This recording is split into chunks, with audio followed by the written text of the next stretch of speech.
નમસ્કાર વિદ્યાર્થી મિત્રો, ધોરણ 7 વિષય ગણિત પ્રકરણ નંબર 8 રાશિઓની તુલના. એમાં વિદ્યાર્થી મિત્રો સ્વાધ્યાય 8.3માં આપણે વ્યાજ શોધવાના દાખલા વિશે આપણે અગાઉના વિડીયોમાં આપણે શીખી ગયા. એના ઉપરથી આજે એના દાખલા આપણે જોવાના છે. તો નીચેની રકમનું 3 વર્ષનું વ્યાજ મુદ્દલ શોધો. એમાં મુદ્દલ આપેલું છે, વાર્ષિક વ્યાજનો દર આપી દીધું છે. અહીંયા 3 વર્ષ એટલે આપણી મુદ્દલ. એટલે અહીંયા આપણે લખીએ વિદ્યાર્થી મિત્રો, મુદ્દલ પી બરાબર રૂપિયા 12,000, વ્યાજનો દર આર બરાબર 12% અને મુદત ટી બરાબર 3 વર્ષ. તો આપણે સૌ પ્રથમ શું કરીશું વિદ્યાર્થી મિત્રો, સાદું વ્યાજ શોધીશું. તો પી ગુણ્યા આર ગુણ્યા ટી બાય 100. તો પી બરાબર કેટલા છે વિદ્યાર્થી મિત્રો, 12,000. આર બરાબર 12%, એન બરાબર 3 વર્ષ. અહીંયા 100 છેદ ઉડાડી દઈએ વિદ્યાર્થી મિત્રો. તો 12નો વર્ગ વિદ્યાર્થી મિત્રો 144.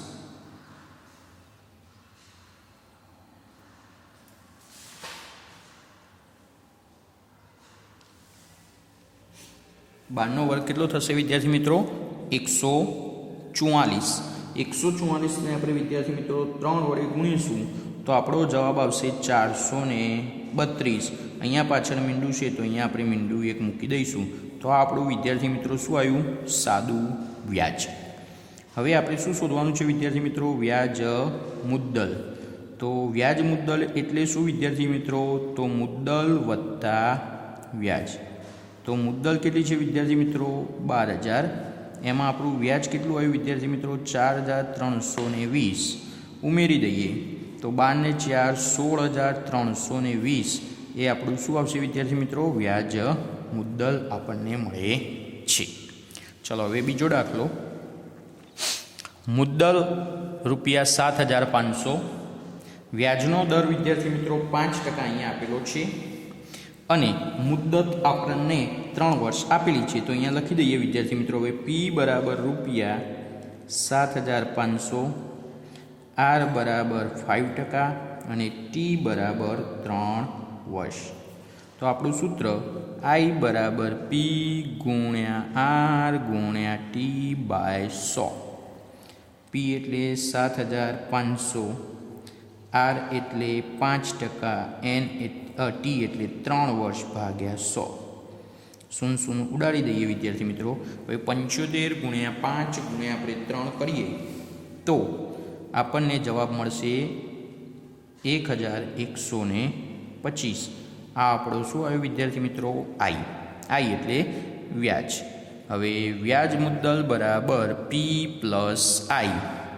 પી કેટલા છે, 7,500. આઈ કેટલા છે, 1,125. બંનેનો આપણે શું કરીએ વિદ્યાર્થી મિત્રો, સરવાળો કરીએ તો 8,625 આપણને શું મળે છે, એ એટલે વ્યાજ મુદ્દલ મળે છે. હવે દાખલા નંબર 10 જોઈએ.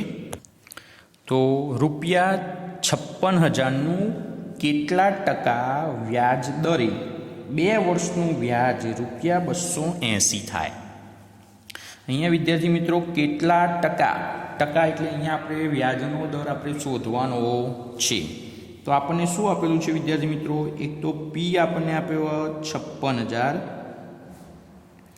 આર આપણે વિદ્યાર્થી મિત્રો શોધવાનો છે, ટી આપ્યું છે આપણને 2 વર્ષ અને આઈ આપણને આપી દીધો છે 280. તો હવે આપણે વિદ્યાર્થી મિત્રો સૌ પ્રથમ વ્યાજનું સૂત્ર લખીએ, પી ગુણ્યા આર ગુણ્યા ટી બાય 100. તો હવે એની અંદર સૌની વિદ્યાર્થી મિત્રો આપણે રકમ મૂકી દઈએ, અથવા તો આપણે આરનું સૂત્ર હમણાં શીખી ગયા એ પ્રમાણે આર શોધવું છે તો આરનું સૂત્ર મૂકીએ, 100 ગુણ્યા આઈ ભાગ્યા પી ગુણ્યા ટી. તો આ સૂત્ર મૂકીને પણ ગણી શકાય. તો 100 આઈ કેટલો છે વિદ્યાર્થી મિત્રો, 280 પી કેટલા છે 56,000 અને ટી વિદ્યાર્થી મિત્રો 2 વર્ષ. તો હવે વિદ્યાર્થી મિત્રો આપણે આના શું કરીશું, છેદ ઉડાડીએ. તો શું થશે, અહીંયાથી એક શૂન્ય, બીજી શૂન્ય, ત્રીજી શૂન્ય. હવે અહીંયાથી છેદ વિદ્યાર્થી મિત્રો 28 દુની 56, એટલે આપણો જવાબ વધ્યો r બરાબર 1/4 ટકા. તો હવે વિદ્યાર્થી મિત્રો r 1/4 એટલે એકને આપણે 4 વડે શું કરીએ વિદ્યાર્થી મિત્રો, ભાગીએ. તો 1/4 ભાગ એટલે શું થાય વિદ્યાર્થી મિત્રો, 4.25%. તો વ્યાજનો દર વિદ્યાર્થી મિત્રો કેટલો આવશે, 4.25% આપણને મળે છે. હવે 11મો દાખલો વિદ્યાર્થી મિત્રો શું કહે છે, 11મો દાખલો, જો મીના તેણે વ્યાજે લીધેલી અમુક રકમ, અહીંયા વિદ્યાર્થી મિત્રો રકમ આપણને આપેલી નથી, અહીંયા વિદ્યાર્થી મિત્રો આપણને રકમ આપેલી નથી, વાર્ષિક વ્યાજનો દર આપી દીધેલો છે.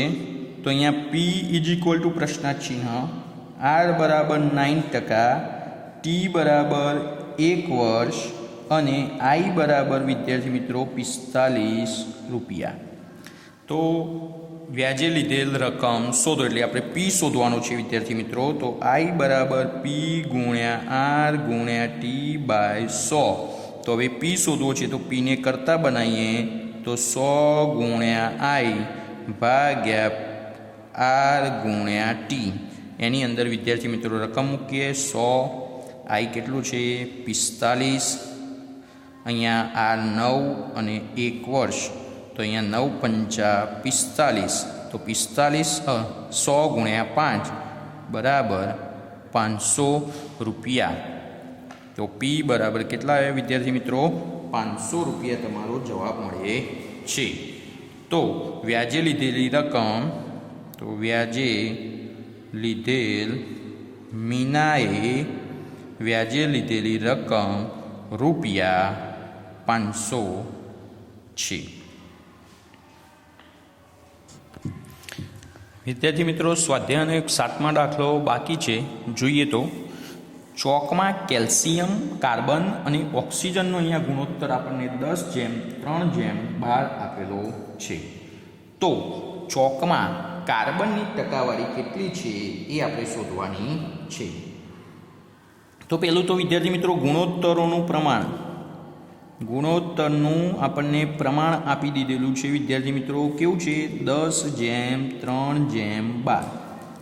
તો વિદ્યાર્થી મિત્રો આપણે કુલ પદોનો, એટલે આપણે શું કરીશું, પ્રમાણના પદોનો સરવાળો કેટલો થશે વિદ્યાર્થી મિત્રો, કુલ ભાગ 10+3+12 એટલે 10, 20 ને 25 ભાગ થાય છે. હવે 25માંથી આપણે શેનું શોધવાનું છે વિદ્યાર્થી મિત્રો, કાર્બનની ટકાવારી.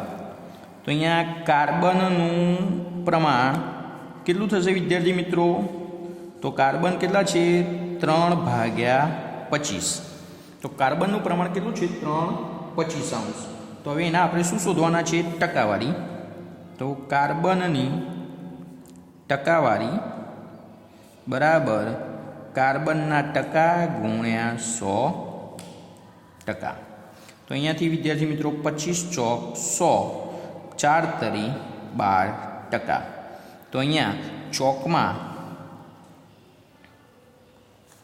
કાર્બન 12% છે એમ કહી શકાય.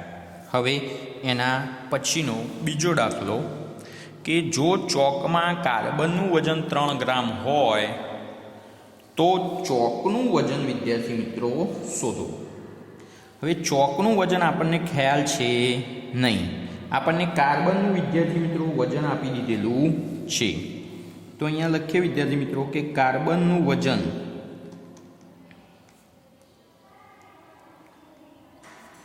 ત્રણ ગ્રામ, અને કાર્બનની આપણને ટકાવારી પણ આપી દીધેલી છે કે કાર્બનની ટકાવારી કેટલી લાવે વિદ્યાર્થી મિત્રો 12 ગ્રામ. હવે આપણે ચોકનું વિદ્યાર્થી મિત્રો વજન શોધવું છે, પણ ચોકનું વજન આપણને ખ્યાલ છે નહીં, એટલે કે ચોકનું વજન ધારો કે ચોકનું વજન x ગ્રામ છે.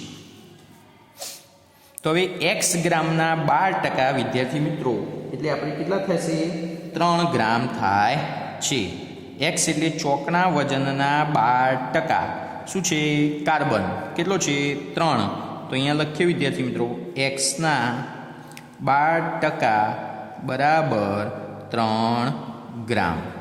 તો x ગુણ્યા 12 ભાગ્યા 100 બરાબર 3. હવે વિદ્યાર્થી મિત્રો શું થશે? 100 ગુણાકારમાં જશે તો x ઇઝ ઇક્વલ ટુ 3 ગુણ્યા 100 ભાગ્યા 12.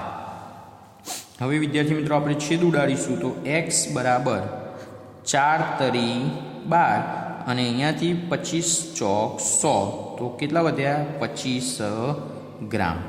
તો માટે ચોકનું વજન 25 ગ્રામ છે. તો આ રીતે વિદ્યાર્થી મિત્રો આપણે દાખલો એનો ગણી શકાય છે. તો આજે આપણું આ પ્રકરણ નંબર 8 અહીંયા પૂરું થાય છે વિદ્યાર્થી મિત્રો. અસ્તુ.